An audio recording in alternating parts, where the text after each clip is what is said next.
Olá, e para falar sobre a Revolução de 1817, nós convidamos os historiadores Eliete Queiroz e Edivaldo Lira. Os dois, muito obrigado pela presença aqui no programa Impressões. E eu queria começar o programa pedindo a vocês para traçar um perfil dos dois, começando pela professora. Meu perfil bom, eu atualmente estou aposentada da Universidade Federal de Campina Grande e também da Universidade Estadual da Paraíba. Justamente meu último trabalho foi na UEPB. Professora de História, com mestrado em Sociologia na área rural e tenho umas publicações, inclusive um livro Morte e Vida das Oligarquias, da Paraíba. E o meu último trabalho foi justamente pesquisar sobre 1817 e não só pesquisar. Foi um trabalho muito mais de resgate de uma memória. Foi um trabalho que procurou tirar das sombras, trazer às claras, resgatar um patrimônio que estava se apagando e com relação a 1817. Então, nesse sentido, nós conseguimos resgatar umas placas de memória que tinham sido colocadas em 1917, no primeiro centenário da Revolução. Foram placas de mármore que foram postas em locais públicos aqui da capital, também em Pilar, mas nós só conseguimos trabalhar já aqui da capital. E essas placas eram justamente indicativas dos locais onde foram expostas cabeças dos mártires de 1817 na Paraíba, que foram 5. Mas, na realidade, nós só conseguimos encontrar 4 placas, foram postas 4. Então, essas placas estavam quase ilegíveis e com o trabalho de restauração feita pela restauradora Piedade Farias, fez um trabalho muito bom, conseguimos então que essas placas sejam ainda subsistam, por um bocado de ano para frente. Então, agora, o bicentenário, as placas estão à disposição das pessoas que quiserem visitá-las, marcando esses locais onde foram expostas as cabeças dos mártires. Muito bem. Edivaldo. Eu sou historiador, técnico do IFAEP, também estou como professor em sala de aula e também sou sócio da Sociedade Paraibana de Arqueologia, que tem sede em Campina Grande, apesar de eu ser pessoense. Estamos até para receber também um dos debatedores, vem de lá, de Campina, que é o Thomas Bruno. Trabalho no IFAEP desde o começo do século, 21. Temos um trabalho extenso de pesquisa na coordenação de História.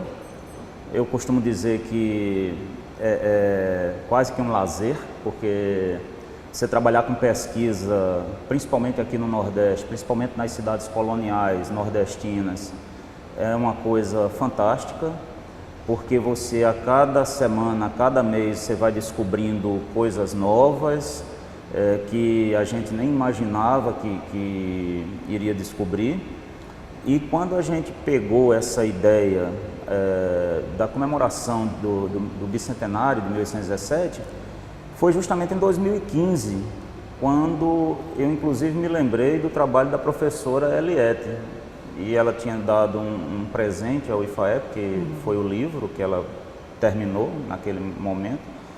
E eu achava que a gente não deveria deixar a Paraíba de fora dessa comemoração, porque a Paraíba sempre ficou com um pezinho atrás nessa questão das comemorações. Foi assim no centenário, tivemos as placas, tudo bem, mas Pernambuco sempre monopolizou essa questão de que a Revolução foi só pernambucana. E na realidade a gente está hoje aqui até para discutir isso, se for possível até polemizar.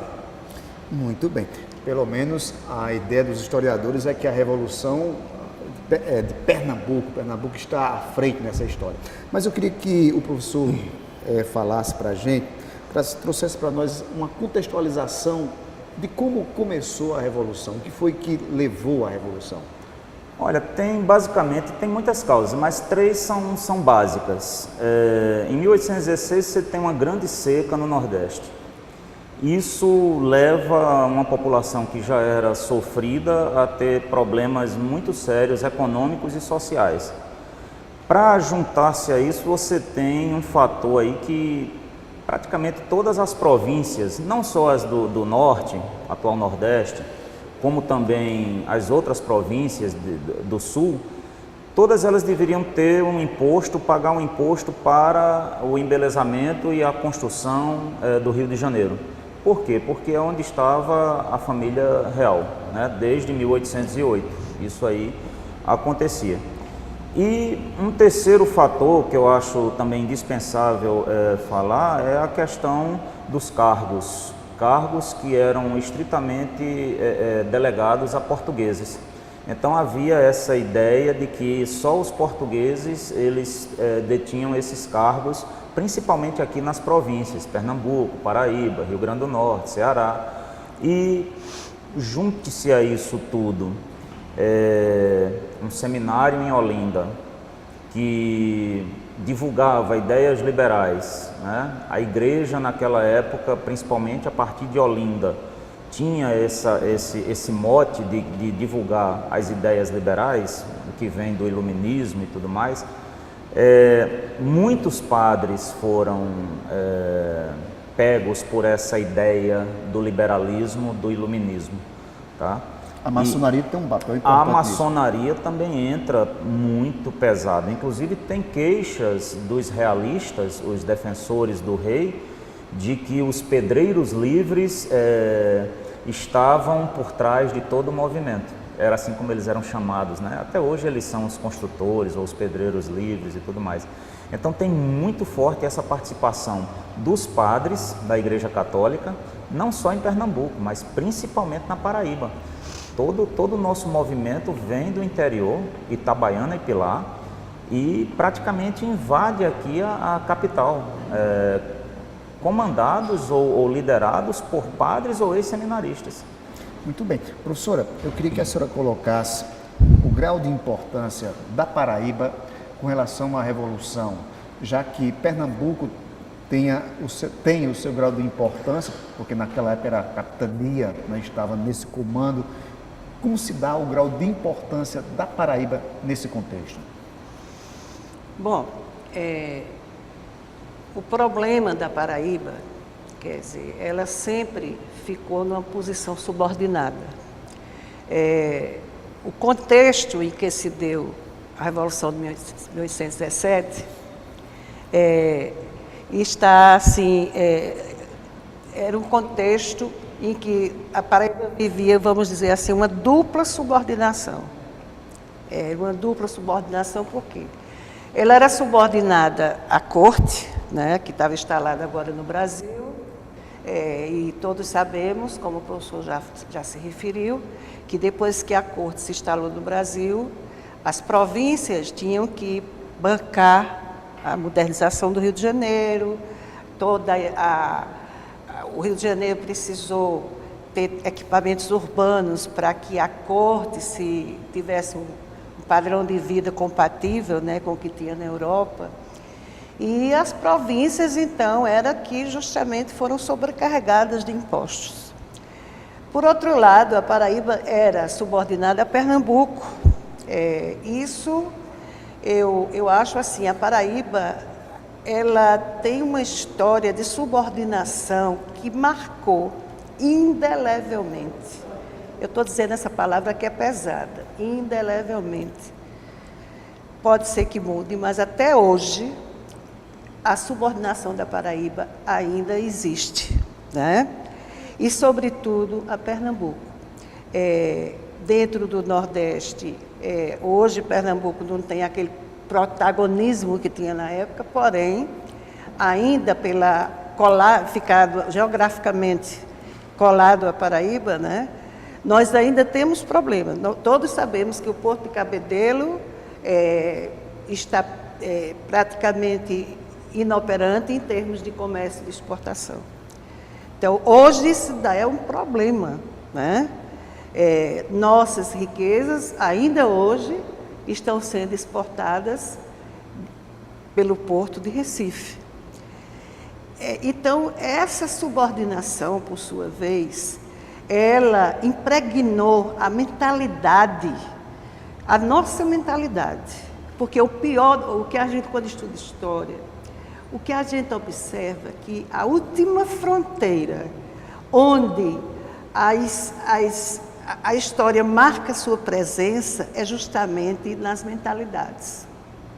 Então, pode mudar o econômico, o social, mudou governos, etc. e tal, mas as mentalidades são as últimas a serem derrubadas, porque são costumes, ideias, tradições de séculos.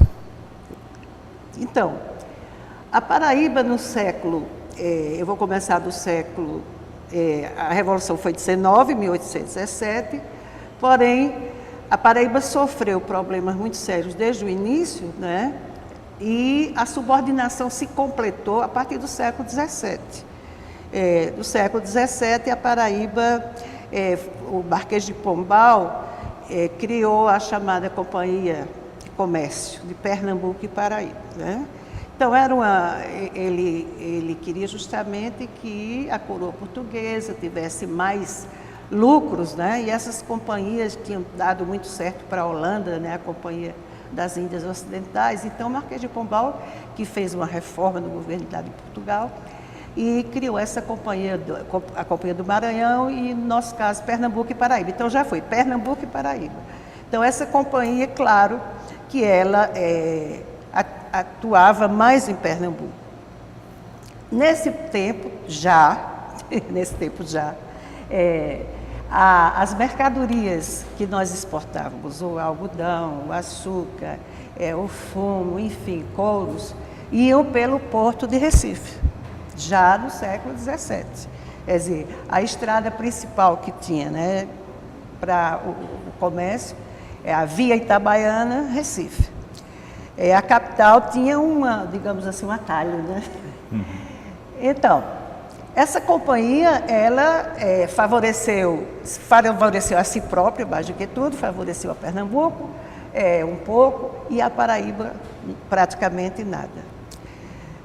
Para piorar a situação, a Paraíba estava com problemas de impostos, assim como o Pernambuco. E, então, Pernambuco acha-se no direito de requerer ao rei de Portugal que fosse anexada, a província da Paraíba fosse anexada ao seu governo, ou seja, a Pernambuco. Então, o rei de Portugal acolheu a ideia e a Carta Régia, que foi publicada, então, colocou a Paraíba sob o domínio de Pernambuco. Quer dizer, já existia uma subordinação formal, né, operacional, e agora passa a ter uma subordinação oficial. Então, todas as decisões que eu se tomar na Paraíba tinha que consultar Pernambuco. Quem quiser ver isso direitinho, tem no livro de Horácio de Almeida, né? Ele narra, inclusive, muito interessante, o governo de Fernando de Castilho, quando ele disse que esse governador chegou, e esse governador, ele chegou com garra mesmo, foi um grande gestor que a Paraíba teve, ele e Borré-Peruan, né? Muito bem. Professora, a gente vai agora a um intervalo e daqui a pouco nós voltamos com essa conversa falando sobre a Revolução de 1817. A gente vai agora a um intervalo e voltamos daqui a pouco e você não sai daí.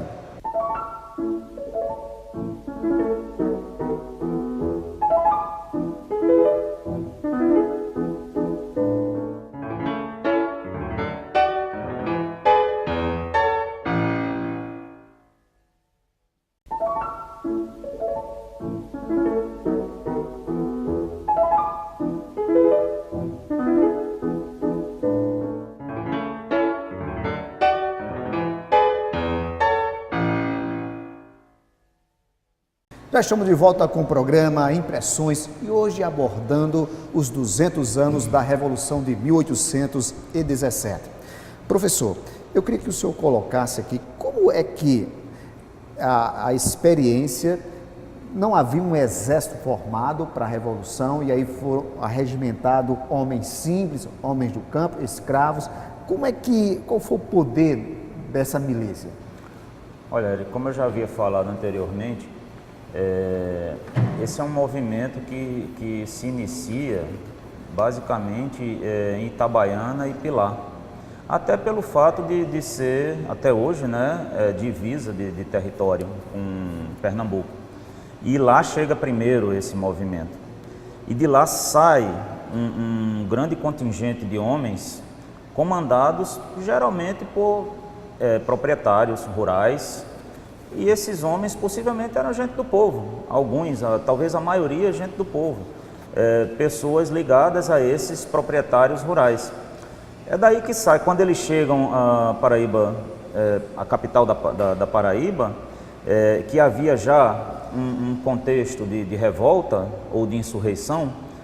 Tem uma professora da UFPB, a professora Serioja, ela fala muito mais em insurreição do que revolução, baseando-se naquela ideia de que revolução você muda o modo de produção, você muda ou de feudalismo para capitalismo ou de capitalismo para socialismo. Então a professora Serioja prefere muito, fazendo até justiça a professora, a questão de insurreição.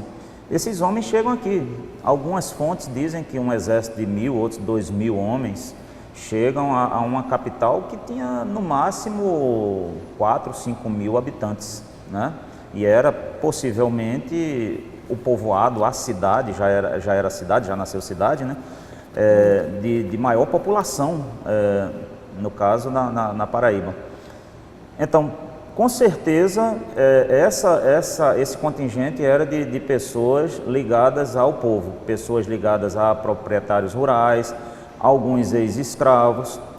Há uma publicação de um sargento realista, um sargento defensor do rei, de que ele reclamando que os revoltosos ou rebeldes haviam prometido, isso apenas é uma provocação ou foi uma realidade, de que os revoltosos haviam prometido a libertação, a alforria de alguns escravos.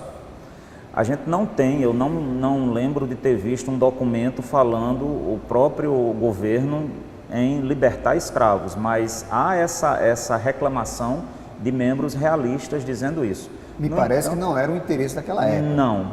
No entanto, me parece que é a mesma coisa das 13 colônias inglesas, né, que depois transformaram-se em Estados Unidos da América. Não havia interesse de grandes proprietários em acabar com a escravidão, principalmente no sul das 13 colônias.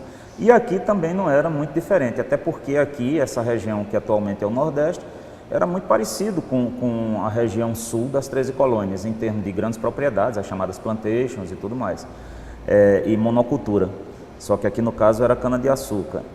Mas a gente não pode esquecer também que nós temos pessoas da elite que já eram, por exemplo, oficiais da coroa. O próprio José Peregrino de Carvalho, um adolescente para as vistas de hoje, para aquela época também, 18, 19 anos, era um tenente, né, e muito inteligente, desde cedo, no começo da adolescência, estudando, querendo entrar nas academias militares da coroa e tudo mais. E outros grandes líderes, o Amaro Coutinho, também o Amaro Gomes Coutinho, também tinha. Então você vê o seguinte, tem uma diferenciação. Você tem o grande exército, com certeza, formado por essa população, vamos dizer, mais pobre, homens livres, alguns ex-escravos, talvez até escravos também, e por que não alguns índios, e essa elite de oficiais. Muito bem. Professora, se lá no Recife, lá em Pernambuco, existiram algumas figuras que chamam a atenção da Revolução, como o Frei Caneca, como o mítico, vamos dizer assim, o Cruz Cabugá.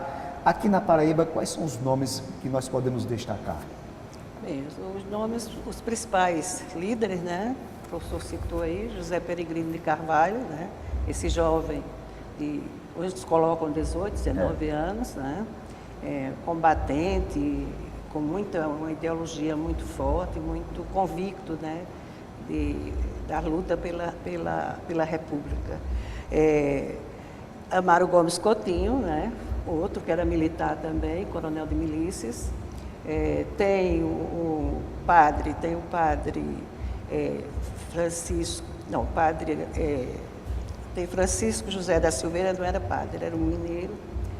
Tem o Inácio Leopoldo de Albuquerque, Maranhão. Enfim, eles foram os principais. Tem também outros nomes que eles conseguiram, inclusive, alguns conseguiram escapar, outros foram aprisionados, mas esses que eu citei foram justamente aqueles que foram martirizados, né? Que foram enforcados, esquartejados, tiveram os seus Pela coroa portuguesa. Pela coroa portuguesa. Em Recife mesmo, levaram para Recife e lá mesmo executaram 5 dos 5 que era daqui da Paraíba, né? 4 paraibanos e um mineiro, mas que o Francisco, ele era mineiro, mas ele morava aqui, fazia parte da junta governativa. Aliás, antes da Revolução, ele já fazia parte da junta governativa. Muito bem. A Revolução de 1817, muito rápida, menos de 3 meses, mas a gente pode dizer, professor, que foi uma primeira experiência de um governo republicano no Brasil? Eu acredito que sim. Apesar do Brasil inteiro festejar, e eu coloco festejar entre aspas, a Inconfidência Mineira, eu lembro a você e aos telespectadores que a Inconfidência Mineira não teve um dia de república. Houve uma ideia, né? Havia uma trama. Havia reuniões. Na Revolução houve uma implantação de governo? Na Revolução houve implantação na Paraíba, em Pernambuco, e o José Peregrino de Carvalho saiu daqui com 50 homens e uma peça de canhão para fazer vitoriosa a Revolução no Rio Grande do Norte. Quando ele sai de lá e volta para cá, ele já encontra aqui as tropas realistas e a situação meio que complicada e o pai dele para solicitar que ele se rendesse. E ao mesmo tempo que ele sai de lá, os realistas já tomam o poder lá também no Rio Grande do Norte, né? Com relação a essa questão dos patriotas, a gente cita muito esses que foram os líderes, mas nós tivemos muitos outros. Eu estava fazendo essa semana uma pequena pesquisa e encontrei, assim, reconhecidamente, uns 130 patriotas que foram pegos, alguns que escaparam e, claro, a maioria paraibanos ou o que a gente chamaria de nordestinos, mas tem o mineiro, como a professora falou, a professora Eliette falou, e inclusive tem alguns europeus, possivelmente portugueses que já moravam aqui há algum tempo e de uma certa forma concordavam com essa ideia de transformar isso aqui numa república. Muito bem, professora. Quando eu falei do Cruz Cabugá como uma figura mítica, vamos dizer assim, eu falo isso e pergunto à senhora, porque há uma história de que realmente ele foi aos Estados Unidos e ele tinha na missão, levava dinheiro, trazer soldados, munição, armas e também libertar Napoleão Bonaparte. Até que ponto isso tem verdade? Os historiadores registram, né, essa tarefa de Cruz Cabugá, né? Então, ele realmente diz que ele foi aos Estados Unidos, só que não chegou a se concretizar porque justamente era a primeira missão diplomática do Brasil. Inclusive tem um livro do embaixador Mourão, esqueço o sobrenome dele. Então, ele mostra que, justamente, essa missão de Cruz Cabugá foi a primeira missão diplomática do Brasil. E as ideias que eles, até a organização do Estado, tudo, eles se espelhavam nos Estados Unidos e achavam que iam ter o apoio, né? Só que quando essa missão se concretizou, que ele chegou dos Estados Unidos, a Revolução aqui já estava No final. na parte final, né? Já não tinha mais condições. E acerca dessa questão do conhecimento internacional de 1817, eu mesma me surpreendi com esse livro de Mourão. Ele mostra como esse movimento de 1817, aqui na Paraíba e Pernambuco, Rio Grande do Norte, Ceará, né, mexeu com a Europa. Ele fez uma pesquisa dos arquivos ele fez a pesquisa em Londres e nos Estados Unidos. Então, a notícia da Revolução aqui deixou os governos europeus super apreensivos, sobretudo as metrópoles, né? Londres, que tinha suas colônias, a França. Então, eles temiam que aqui acontecesse como tinha acontecido no Haiti. Então, tinha acontecido a Revolução Haitiana, né? Os haitianos tinham feito a sua independência, que foi a segunda colônia que fez independência na América, depois dos Estados Unidos foi o Haiti. Então, ficou assim, aquele clima de expectativa, né? Até que ponto vai ter Portugal vai perder essas colônias e elas vão servir de exemplo para as outras colônias, as colônias da França, da Inglaterra. Então, os jornais que divulgavam, né, esse acontecimento com muita apreensão. Muito bem. Eu queria, para a gente encerrar esse momento, essa entrevista, de uma forma sucinta, começando pelo professor, depois a senhora, por que comemorar 200 anos da Revolução de 1817? De forma bem rápida. Comemorar porque, para a gente aqui da região, foi possivelmente um primeiro movimento republicano. Tanto se fala hoje em republicanismo, os políticos principalmente falam em republicanismo e tudo mais, e a gente vê que essa revolução ou insurreição, como quer que queiram chamar, ela deu o primeiro sinal de liberalismo, de república, de democracia. Quando você tem uma província como a Paraíba fazendo 17 leis, ela própria, criando sua própria bandeira, isso serve como um exemplo assim fantástico para os dias de hoje. Quando você vê um jovem, um adolescente de 18 ou 19 anos, liderar um exército rebelde, não só dominando aqui na Paraíba, mas indo para o Rio Grande do Norte e derrotando as tropas realistas lá, com 50 homens e uma peça de canhão, é outra coisa que nos faz pensar nos dias atuais. O que a nossa juventude pode tirar, pode se espelhar nisso aí? Nesse ato gratuito, claro que eles tinham interesse, mas se você olhar, eles arriscaram muito, eles arriscaram suas vidas. E é no final o que a gente vê. Professora, senhora. Sim, o grande legado, então, de 1817 foi justamente esse exemplo de combatividade, de determinação, nas províncias, né, que eram pequenas províncias, Paraíba, Pernambuco, províncias de um império dentro desse Brasil tão grande. Então, se subordinar contra o império foi muita coragem, né? Se foi revolução no sentido estrito, né, de mudanças estruturais ou não foi, mas eu prefiro usar a expressão que eles usaram, até respeitando a linguagem deles, e eu sigo também Hobsbawm, quando ele diz que toda insurreição, quando tem um projeto de mudança, então, quer essas mudanças se concretizem ou não, o projeto é um projeto revolucionário, né? Então, foi um projeto revolucionário.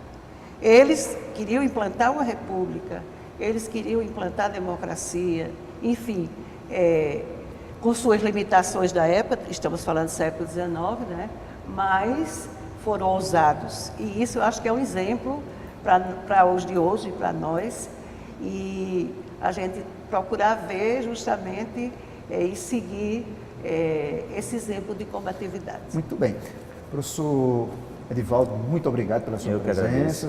Professora, muito obrigado.